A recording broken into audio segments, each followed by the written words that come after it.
T गार्डेननि बेलायावथ' आं compromise खालामा सासे मानसिया माबोरै 300-400 बिगा हा दखल खालामनो मोनगोन साहा बागाननि बेलायाव माब्लाबाबो कमप्रमाइस खालामा सासे मानसिया माबोरै 300-400 बिगा दखल खालामनो हायो जोंनि मानसिफ्रा हा गैयिनि थाखाय ओंखाम राननानै दङ जोंनि मानसिफ्रा हा गैयिनि थाखाय ओंखाम राननानै दं बिसोरो लिडार जादोंमोन होननानै थाखा फैसा दंमोन होननानै 300-400 बिगा प्रप'ज रिजार्भ फरेस्टखौ बा रिजार्भ फरेस्टखौ एवस्रांनानै बेवहाय साहा बागान खालामनायनिथ' जुक्ति फैनो हाया लिडार जादों होननानै 300-400 बिगा हायाव साहा बागान खालामनायनि जुक्ति फैया गतिके बेफोरखौ जोङो एक्सन लाखागोन बेफोरखौ जों एक्सन लाखागोन आयेननि बेरेखा हा दखल खालामनायनि सायाव फिन खेबसेबाव रन्जित बसुमतारीनि गोख्रों राव आयेननि बेरेखा सरकारनि हायाव दखल खालामनायनि हेंथा गोख्रों एक्सन लानो खोथा होदों रन्जित बसुमतारीया ना बेनो बिथांमोना प्रप'ज रिजार्भ फरेस्टआव दङ प्रप'ज रिजार्भ फरेस्टआवहाय टि गार्डेन बानायदों बेफोरखौ मोना एक्सुवेलि खिन्थु टि गार्डेननि बेलायावथ' आं कमप्रमाइस खालामा सासे मानसिया माबोरै 300-400 बिगा हा दखल खालामनो मोनगोन जोंनि मानसिफ्रा हा गैयिनि थाखाय ओंखाम राननानै दङ आरो बिसोरो लिडार जादोंमोन होननानै थाखा फैसा दंमोन होननानै 300-400 बिगा प्रप'ज रिजार्भ फरेस्टखौ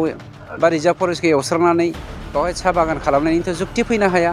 गतिके बेफोरखौ जोङो एक्सन लाखागोन खिन्थु जाय रायजोफ्रा जुग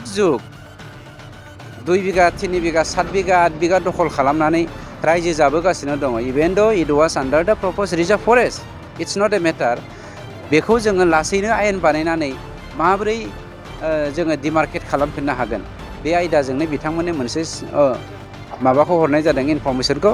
नोंथांमोना बेवहाय बबे समनिफ्राय रायजो जादों इलेक्सन खालामगोन होननायनि नङा बबे समनिफ्राय रायजो जादों जुदि आमुक समनिफ्रायनो रायजो जादोंबा थिग दं नोंथांमोननि हाखौ जोङो डिमार्केट खालामनानै प्रप'ज रिजार्भ फरेस्टनिफ्राय डाइभार्ट खालामनानै लाबोनोसै होननानैसो हरनाय जादों बाइक सालायनो मोजां मोनग्राफोरनि थाखाय गोजोनथाव खौरां मार्च दाननि 22-23 आरो 24 अक्ट' सानथामनि थाखाय दावहारु अट' एजेन्सिया नोंथांनो लाबोगासिनो मेगालन काम एक्सचेन्ज मेला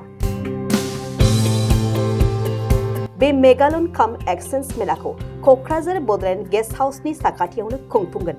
बे मेलायाव बारा नङा 14,999 रांसिमाव डाउन पेमेन्ट होनानै बाजाज कम्पानिनि गुबुन गुबुन बाइकफोरखौ ल'नाव लानो हागोन